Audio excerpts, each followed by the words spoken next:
I want to leave your listeners with some tools and some ideas. Number one. Okay. So bring us in.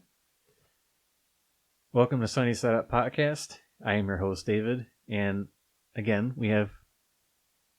I'm Kylee. That was my cue. He's looking at me and giving me my cue, and I'm looking at him. So thanks so much for having me. I'm super excited to be back. We just had a really good conversation last time, so I'm really looking forward to jump in and kind of talk about the pieces of the puzzle we didn't get to last time because we had more important things to discuss. So today I just wanted to share my story of how I went from, never seeing my kids, being stressed out, just working all the time, to having 2 successful businesses. I make my own schedule. I pay all my bills. My kids are happy. So I'm hoping to unpack that because one thing that I really wish I would have done when I was in my 20s was really planned for my 30s and planned for my family. And we talked a little bit last time about the importance of family and the rewards and the goals of family and how our culture right now is really downing on the family. They're really kind of the culture is really just in a place of, self-worship and why are you having kids when the world is ending? So I want to encourage you all if you are listening to this and you are under the age of whatever, not having kids, just plan for your family. So I wanted to share some stuff for you. And also watch the other episode that we were just talking about. Oh yeah, it was good. Maybe you can drop a link in the notes of this one. It was good business. But just, if you didn't listen to that one before, a little bit about me, Christian wife, mom, 3 kids, 2 successful businesses, and little bit of backstory just to kind of catch you guys up on where I was coming from and kind of what prompted me to make this huge life change. So in 2021, I left my job as an operations director at a very lucrative property management company here in Metro Detroit. And I had been working for this company since 2018, kind of climbed my way up the ladder, filling in the spots and just kind of doing all the things. Because when you get to the operations director, the manager, I'm not one for titles. I'm a team player, but my job was to make sure everything ran smoothly, make sure the customer service was good, and fill in all the gaps. So, I mean, if someone was sick or on maternity leave or on honeymoon, I manned their spot. And so I came to a spot where I was just really unhappy. I was working 40 to 60 hours a week. I was managing all these doors. There was a point during the pandemic when I was managing about 400, 500 doors by myself with 2 virtual assistants. So I was doing all the maintenance, just literally all of the things, dealing with people freaking out about the pandemic. So it came to a spot at the beginning of 2021. I was well into my pregnancy with my son, and he was having a few complications, and I was really stressed out, and the stress was really physically manifesting. And that was my tipping point was, okay, I had a conversation with my husband, and, he's like, I not 100% sure how God's going to work this out, but you have to go into real estate full time or do something else, because if you continue to work this job, you're going to just stress yourself into an early delivery, and your health issues are going to be just exacerbated. So I said, okay, bet on myself. I'm going to go into real estate full time. And, I started talking to Trish, my broker, about my life frustrations and my desires and my goals and what I really wanted my life to look like. Because at that time, it didn't look anything like what I had always dreamed about. Even as a kid, okay, so even as a kid, when we would play house or whatever, I was the mom. I had a little briefcase and I kissed my kids goodbye and I went to work and I was an office person, even in my play. So I always knew that I wanted some kind of administrative job or something like that. And I initially went to school. I got my degree in paralegal studies. I took the LSATs. I decided that being a lawyer was way too much responsibility for me. And so, so it just kind of evolved into this situation, and I started talking to Trisha, and what happened first was she started life coaching with me. And that was a whole new area for me. My parents didn't do that. our parents didn't have life coaches. They didn't have like mentors and coaches and training and all of this stuff and personal development. Personal development wasn't a thing. It used to be called self-help for all you youngins. It used to be called self-help, and people used to get made fun of for reading self-help books. Okay. So, you know, when Trish was like, I want to start coaching you, you know, this is how I started changing my life. You know, Trisha's, you know, 10, 15 years older than me. And what allowed me to trust her in coming alongside me as a coach was I knew that she at one point in her life, in her life was just like me. She was struggling. She was working her tail off for very little pay. She was unappreciated. And at that point, you know, she had built a brokerage. She was successful, 6-7 figure earner. So I'm like, cool, let's do this. Teach me sensei, right? And she's like, it starts with life coaching because, you know, you can do whatever you want. You can make whatever changes unless you have someone guiding you and holding you accountable and giving you the tools and the tips. You know, it's going to be that much harder for you to get through it all, right? So I'm like, fine. So we start life coaching. I thought it was dumb. It works. So after our first session was, what are your goals? What do you want your life to look like? You know, what are your frustrations right now? And she really helped me map out a very detailed plan of how I'm going to fill these buckets. I got finances, faith, and family. Those are my 3 buckets, right? And I add on fitness recently because she turned me into a fitness person, but we won't talk about that. We won't tell Trisha. So finances, faith, and family. And so she's like, I'm like, I just don't know how I can do all of the things. She's like, you can. You just have to take your goal. So if your goal for your family is to save $20,000, okay? You say, what's your deadline for that? Because that's the important things about setting goals. They have to be specific, measurable, achievable, realistic, and time-bound. That's the SMART method for setting goals. And so specifically, you have to get down to the nitty-gritty of, okay, if I want to save, you know, it's January 1st. If I want to save, you know, $50,000, there's 50 weeks until my deadline. I have to save $1,000 a week. Okay. Great. So now we have a number. So how the hell are you going to do that now? Right. So then you really start jumping into whatever your business is, or, you know, sometimes if you are in a 9-to-5 job and you have a very finite chunk of money that's coming in real estate, you know, I could have a $500 month. I could have a $500,000 month. Like, it's really all depends on what I put into it. But when you're in a 9-to-5, that looks a little bit differently. So you really just sit down. We broke down my goals, talked about, she gave me specific things that I could do in each bucket every single week. And the very first activity, that she had me do was an audit. So anytime someone tells Trisha she doesn't have the time, they don't have the time for this or that, whatever, you do an audit. And I don't know if you've ever done this, but you basically write down what you're doing every second of every day for 3 days. Some people do it longer. 3 days was my max. I was done. And what we discovered is that I am trying to multitask, and that was my downfall. So I've always been super proud. I'm a woman. I can multitask. I can do all the things. No, you can't. You know, jack of all trades, master of none. So what she helped me do from there was figure out, okay, here are my time blocks. She taught me about time blocking and taking a look at my day and saying, okay, I have these 3 hours where I don't have the kids. I have these 3 hours where I don't have the kids. What are my most important things that I have to do without the kids underneath me? And it was just really reverse engineering all the goals for all those buckets. So if you don't have a life coach, if you want some mentoring, if you need some help, I'm more than happy. Can I share my phone number? Is that fine? So my number is 248-795-1905. Now that I've had some experience, I can help you along, or I can hook you up with Trisha. We can get y'all set up if you're really, really struggling. So wait, one thing. Yeah. Where is your region, your area where people can get in contact with you? Pretty much everywhere.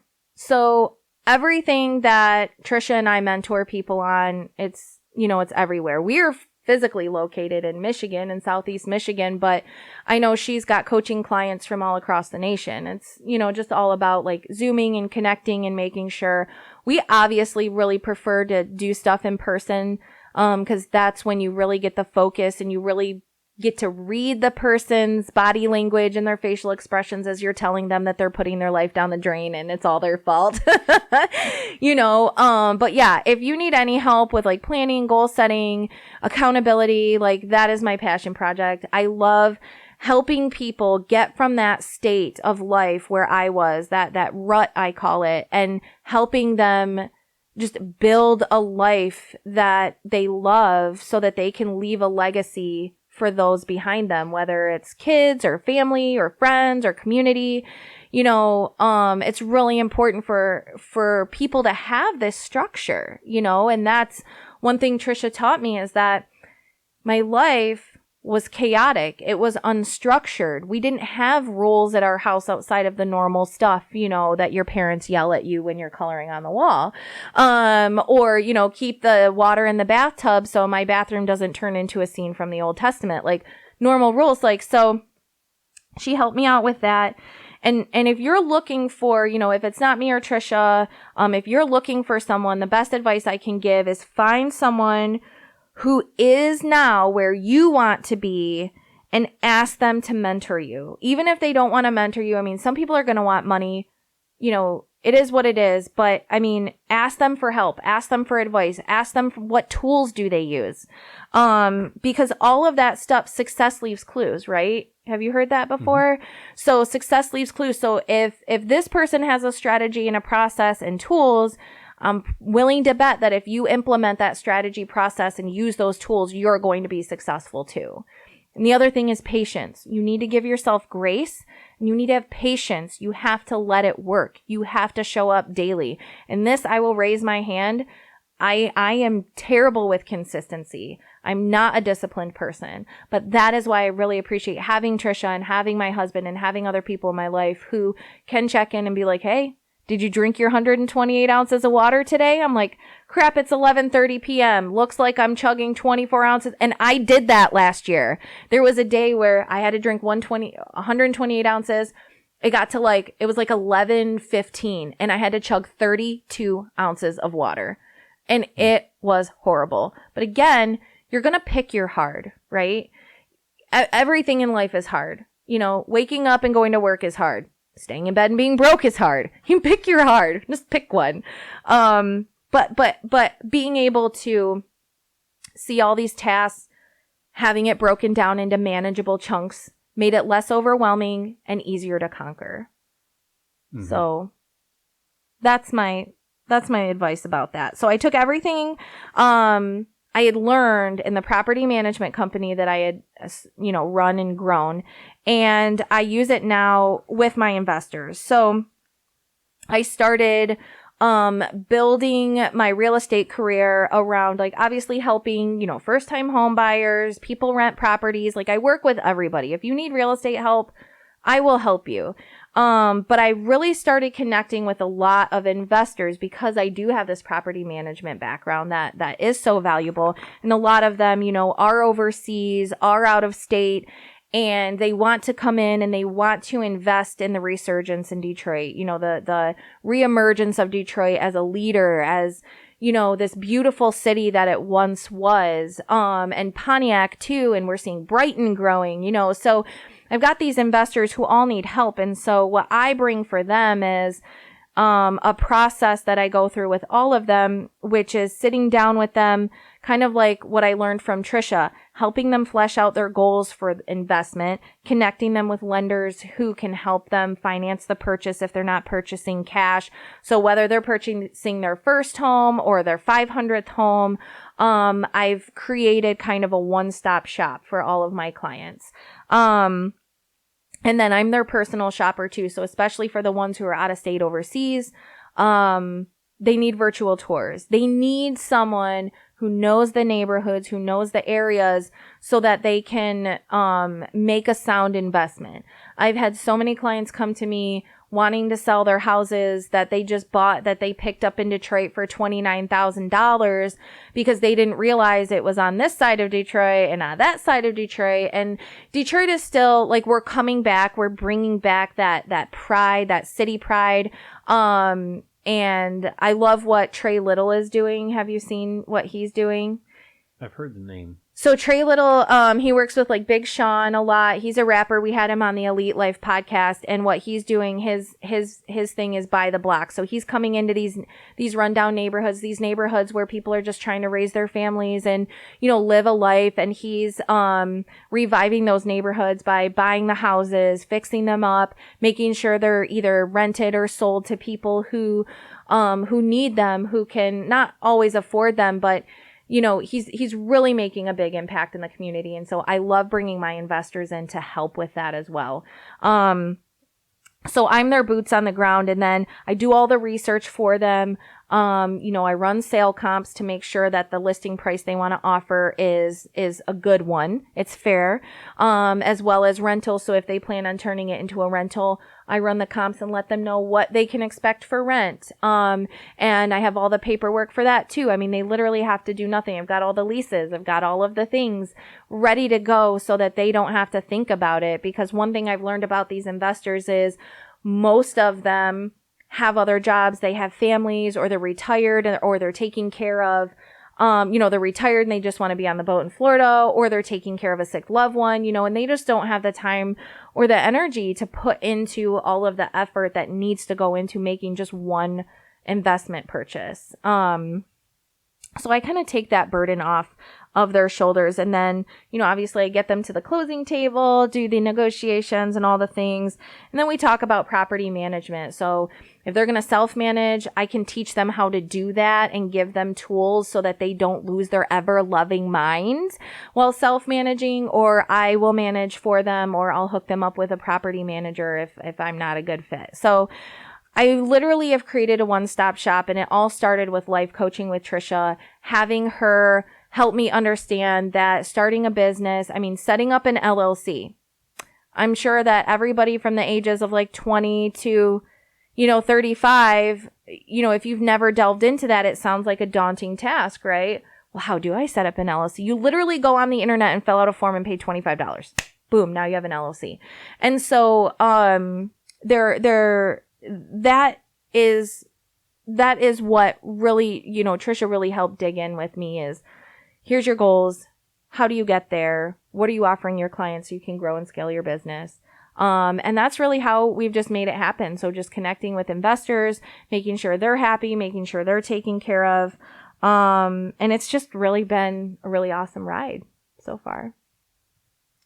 Wow. I was going to say, I feel like I've been doing all the talking. Like once I get going, like I told you, I'm just like, brat, brat, brat, brat, brat. But yeah, it's been amazing. And I'm so thankful to have the support and the accountability of Trisha and Andy and Erica and Kim, from our office, to just help me make sure that everything goes smoothly and everything is awesome. Mm-hmm.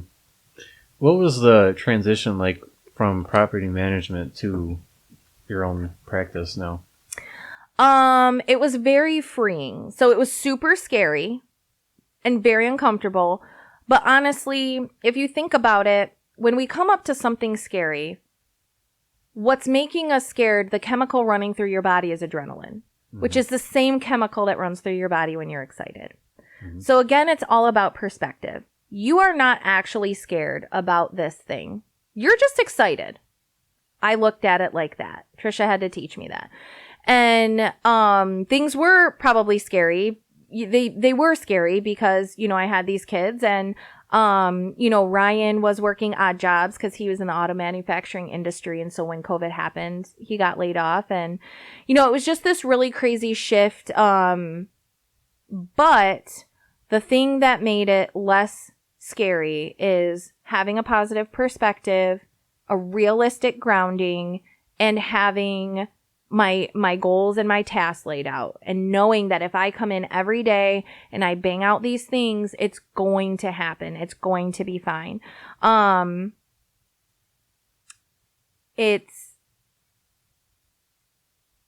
train of thought totally crashed. Did you see it? It went right off the tracks. A little bit. It was freeing though, because I was now able to make my own schedule. Mm-hmm. And I was able to do the field trips. I was able to not get harassed if my kid was sick and I had to stay home. Because I don't know if you guys know this, kids don't want their daddy, they want their mommy when they're ill. I'm 35 years old, and when I'm ill, I don't want my dad, I want my mom to come help me. But the transition was definitely something that my husband and I walked through. We talked about, we made sure that we had a contingency plan, and we talked about worst case scenario. So this is another activity that you can do if you are freaking out about making a big life move. What's the worst case scenario? Okay. Worst case scenario, I mean, we had 3 to 4 months worth of bills saved up. So worst case scenario, I don't earn any money, and we get down to our last month of savings, and Ryan and I go get jobs at McDonald's. Mm-hmm. Worst case scenario.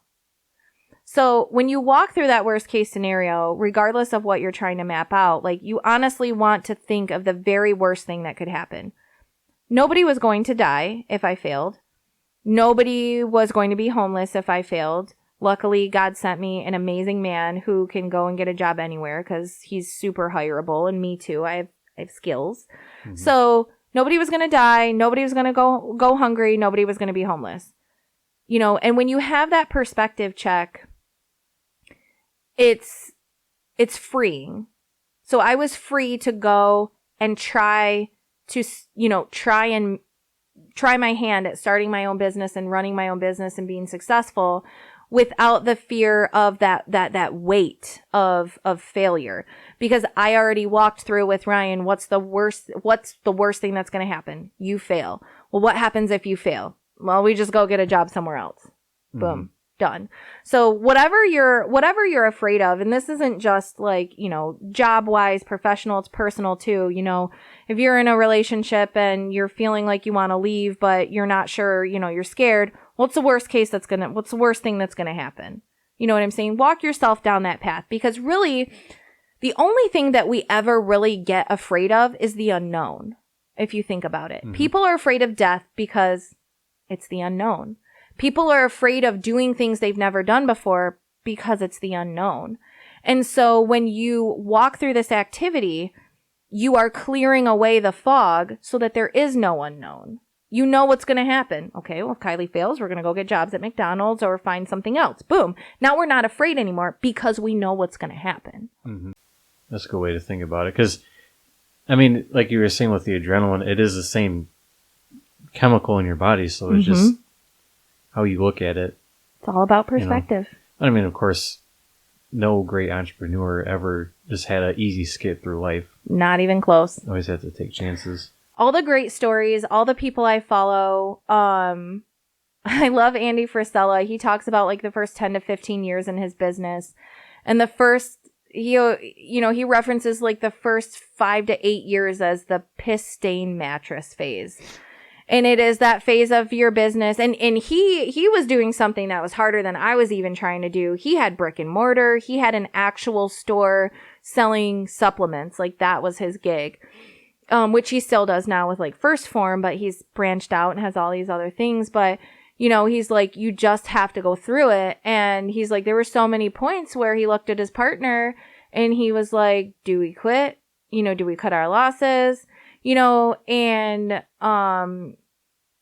again, it comes down to setting your goals, clearly mapping out what you're doing. And honestly, if you show up every day and you do those things, you're going to move closer. You're going to be successful. It's really just that simple. Mm-hmm. I think as humans, we are so inundated nonstop with sensory overload, that we feel like we have to overcomplicate things. Life is very simple. Most things are very simple. Simple and easy are different. Mm-hmm. You know, just because something's simple doesn't make it easy. It is very simple. You show up, you do the work. Like my husband likes to say, he says, God will move mountains, but you have to bring your shovel. And I'm like, oh, yep, I like that. We talked about that a little bit in the last mm-hmm. one. So, but yeah, that was an amazing experience. And then, then Trisha launched Stars Academy. It was her project of taking the training that she had for her agents, which I went through, and implementing that made me super successful. It really helped me out. But we started selling it as like coaching and like training courses and stuff like that. So she brought me on as a managing partner. And our goal is to fill the gap. So for those of you who don't know, just real quick, when you take the test, you go through your licensing course for real estate. When you take the test to get your real estate license, it is literally that's all you're learning. That's it. You are not learning how to start a business, how to grow a business, how to be a real estate agent, how to be a good real estate agent, what tools you should use to be a good real estate agent, how to convert clients, how to talk to people on the phone. It literally teaches you none of that. The licensing course teaches you how to pass the test. Boom, done. And so there's this huge gap in the industry for agents and for brokers, where these agents are coming in, they just been freshly licensed, and they're just, they don't know what to do. They have no idea what to do with themselves. And so that's why real estate has such a high turnover with agents getting out of the business. Most agents within the first, I think the stat was like the first 1 to 3 years, 86% of agents quit because they don't have the training that they need in order to be successful. And that's really our passion project when it comes to Stars Academy is, number one, we provide agents. Agents can go to mystarsacademy.com. They can look at the courses that we have, decide what they want to, learn more about or get better at. I mean, we have foundations where we go through all the stuff I just shared with you that Trisha put on me. And then we have our Building with Buyers, which teaches people how to leverage their sphere, work with buyers. Because when you really get into real estate, that's usually the first demographic that you work with, is buyers. I mean, we talk about social media, branding, batching content. I mean, like there's so much on there that agents can use. But then also we started partnering with brokers and team leads.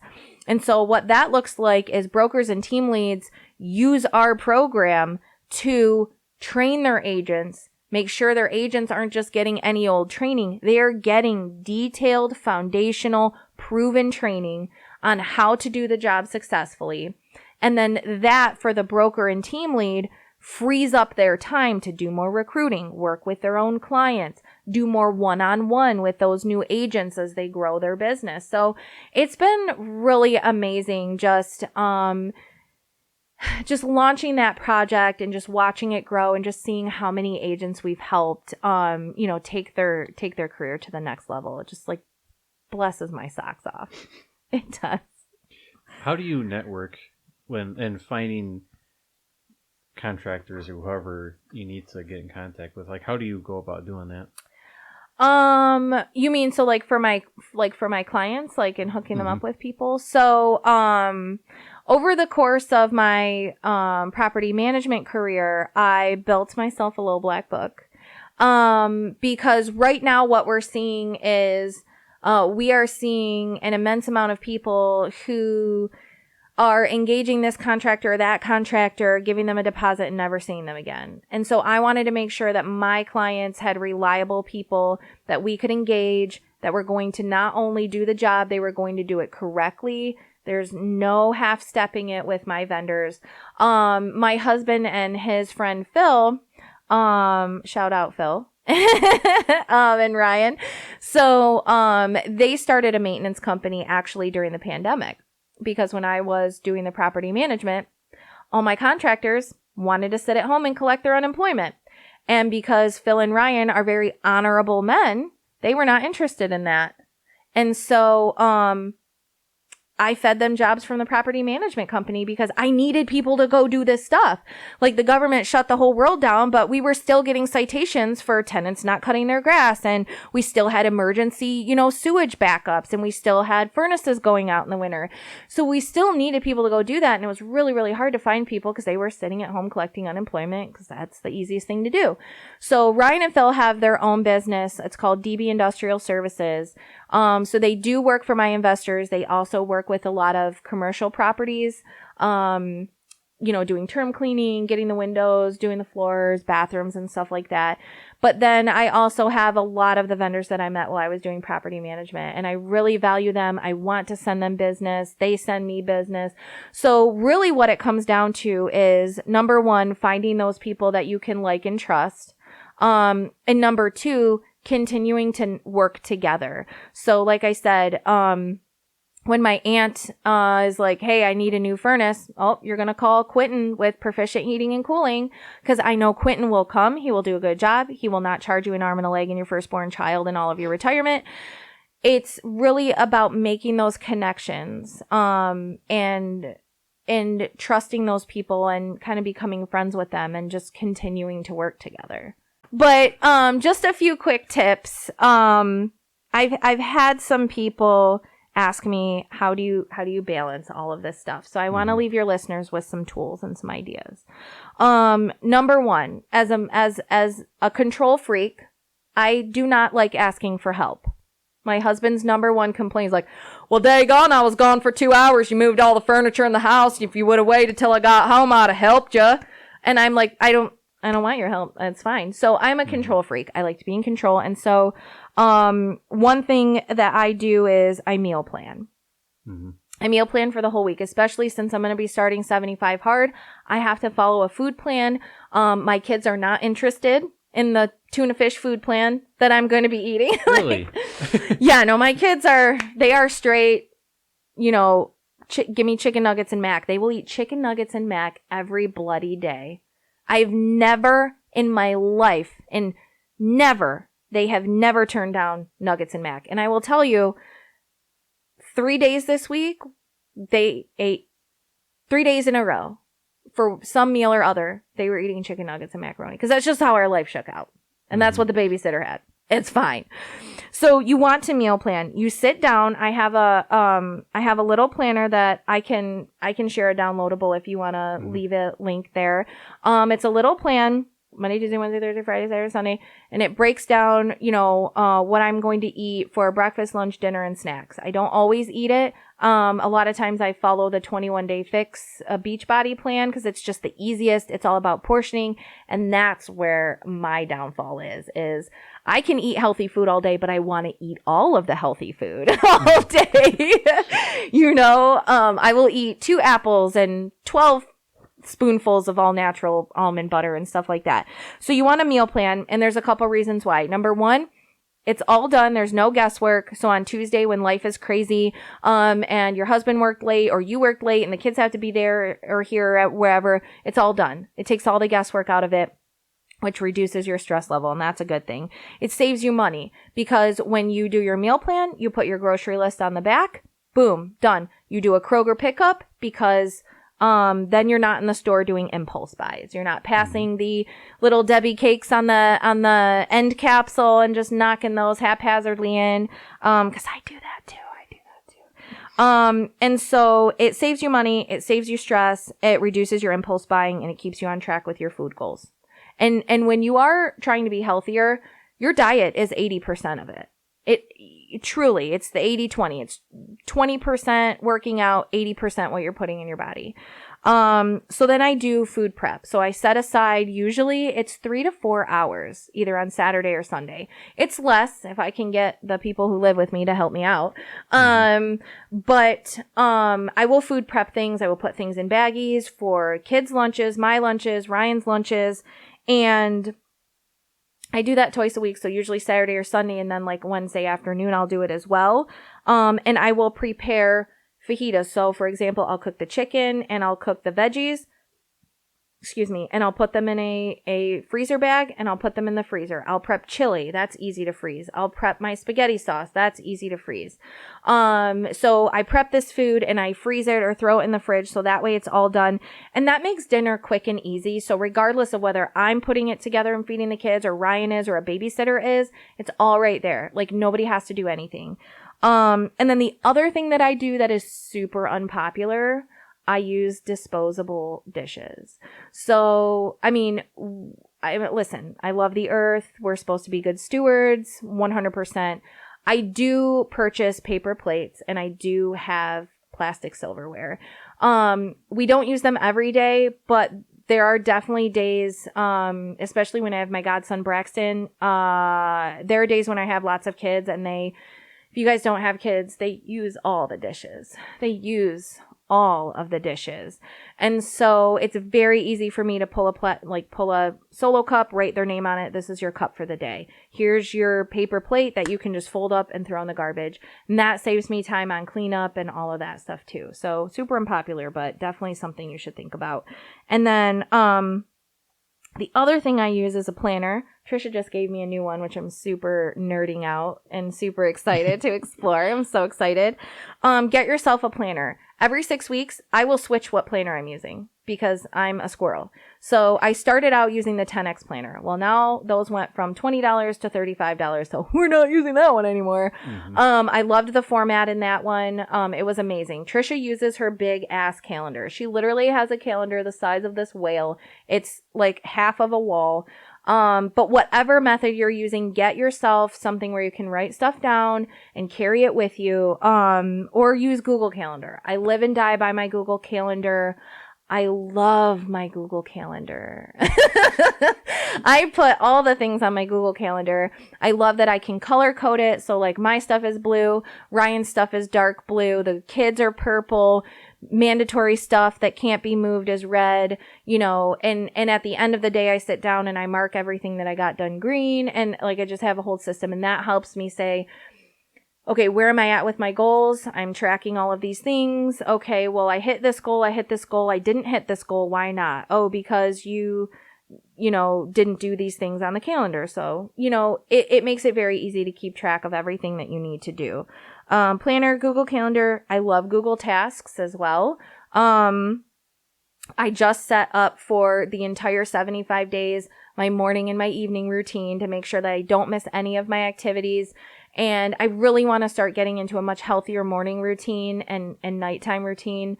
I don't know if you have trouble going to bed at night. But it's weird because the last episode I did was with a former Navy SEAL that has a sleep company now. Oh, nice. And so I was asking questions about sleep because he's pretty knowledgeable. Yeah. And I'm going to have to go watch that one. It was interesting for sure.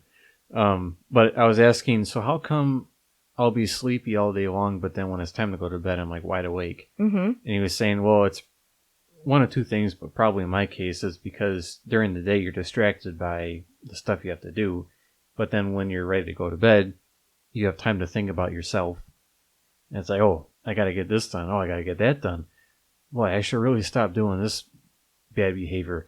Boy, I should really, maybe drink more water. And it's like just constantly thinking, boy, you got to do things differently here. And yeah. So, yeah, I have that problem too. Like last night, I went to go lay in bed.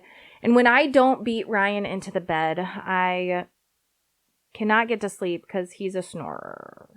So I'm laying there and I elbowed him and told him to roll over. I'm like, roll over, you're snoring like a bear. So he rolls over, but then I'm awake and I'm laying in the dark. And I have all these thoughts going through my head. Like, I want to publish my book. Like, I got to get the Facebook page set up for my writing. I got to find this event. I got to do that. So I just got up.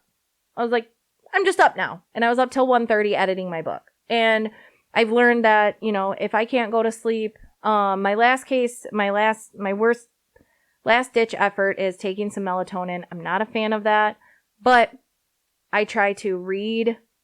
That helps me a lot, calm down. But having a evening routine, if you do it consistently, will prepare your mind and prepare your body for sleep. So mine is, my morning routine is really simple. I will wake up, turn the lights on, just sit on the couch and just have some quiet time. Talk to God in the morning, thank him for the things, and ask him for the strength to get through the day. And then I get my cup of coffee, and then I'm washing my face, and that's my morning routine. Like, that is it. Some people have a more elaborate routine. I do not. So at night, I'm setting the coffee. I'm putting, that's in the morning too, is laundry. So I'm putting a load of laundry in. I'm, folding this morning's laundry, and I'm making sure we have clothes for tomorrow and lunches are done. That's it. Like, that's my bedtime routine. And then I can go to bed. But like, I'll do my reading and then I'll go to bed. And having that routine, I encourage you guys, it doesn't have to be this big elaborate routine. Just pick a couple things that are good for you to do before you go to bed. Drink some water, read a book, turn all your phones and your lights off. That is a number one killer of sleep, is the blue light and the TV and the stimulation. And just allow yourself to be unstimulated. Like my kids get in the car to drive to my mom's, who lives 10 minutes away, and they want the radio on. They want the movie on in the van. And they're like, we're bored. I'm like, you've been sitting in your seatbelt for 5 seconds. And I explained to them, it's okay for you to be bored. It's okay for you to not constantly be entertained. It is okay for you to have the space for your brain to actually expand, like you just said, to think, to process, to not be distracted. Mm-hmm. So put your routines in place, people. Do the things. One quick thing that I heard from Andrew Huberman was pick a point on the wall and just stare at it for 10 minutes and think about the wall. Think about the wall. Don't just stare at the wall and just think, oh boy, I got to do this. No, just stare at the wall and think, that's a wall. And just focus on that. The wall is beige. Yeah, just focus on that wall and nothing else. And he said that will help to kind of clear your mind and help you to focus on the task at hand. I love that. Because if you can focus on something as boring as a wall, then that will make focusing on what you need to be doing a lot easier. Yeah, absolutely. I like it. That would also be a good thing to help you go to sleep, because you're not stimulating your brain with new things like a TV or a phone or I've definitely done that before, just like laying in the bed, and I'm afraid of the dark, so I do have a nightlight. But also my kids bumble into my room, so I can't have them tripping over all the crap that's all over my floor. But there have definitely been days where like I've been having trouble going to sleep, and so I'll close my eyes and I will just picture like white nothingness. Mm-hmm. And that I will just say, just clear, or like I'll envision myself like pushing back all of those thoughts and like visualize packing them in a box and tell myself that they'll be there tomorrow. Mm-hmm. And that's one thing I had to really give up recently, is my theory of one more thing, which I stole from my friend Sarah, who has her own business. She's at your service cleaning, and they are a group of moms that clean houses, but she's like, one more thing. What's one more thing I can do in less than 5 minutes to reach my goals? And so I turned into this thing like, what's one more thing? Well, 12 5-minute things later, I'm up late. And so I had to tell myself, like, listen, everything that you didn't get done today will be there tomorrow. And unless Jesus comes, in which case you don't have to worry about it anyways. Mm-hmm. Boom. Let it go. Yep. Absolutely. That's something that I'm trying to learn is, okay, I have a mountain of tasks ahead of me for the next day, week, year, and so on. It's like, okay, I can't stay up all night and do this, because then I'm going to be useless and tired tomorrow. And your brain, like, it's scientifically proven that at the end of the day, the chemical in your brain for creativity, self-discipline, focus, maxed out, all done. Don't do your best work at the end of the day. Yeah. Read a book. Just listen to your body. Mm-hmm. I'm one of those people where I just do everything the hard way. I'm a salmon swimming upstream, and like you heard earlier, I will rearrange the whole bloody house while my husband is gone to the grocery store. Yeah. But yeah, I'm glad that you invited me today. Mm-hmm. I hope that you listeners can take some of those tips and tricks, and if you need any help or real estate coaching, accountability, I'm 248-795-1905, or you can email me. It's info@mystarsacademy.com. I'm more than happy to just hop on a call and just help you flesh stuff out. 'Cause sometimes you just need to bounce ideas off of somebody, an uninterested third party, because sometimes your mom is not the best person to do business planning with. I will tell you that. Mm-hmm. One of my teachers said, when picking a classmate for a project, sometimes your friend might not be the brightest tool in the shed. Yeah. So it helps to have an outside opinion. Yeah. I always picked to partner with the burnouts, because again, I have control issues. So I was able to do the whole bloody project by myself, and they got to take an A. Mm-hmm. Don't be the burnout. Don't be the burnout. Be the control freak. But I hope you enjoyed that one. Please like, subscribe, share, comment. Mm-hmm. Leave us a love note. Yeah. That would be good. 5-star review. You know you like David. But thank you for watching, and I will see you next time.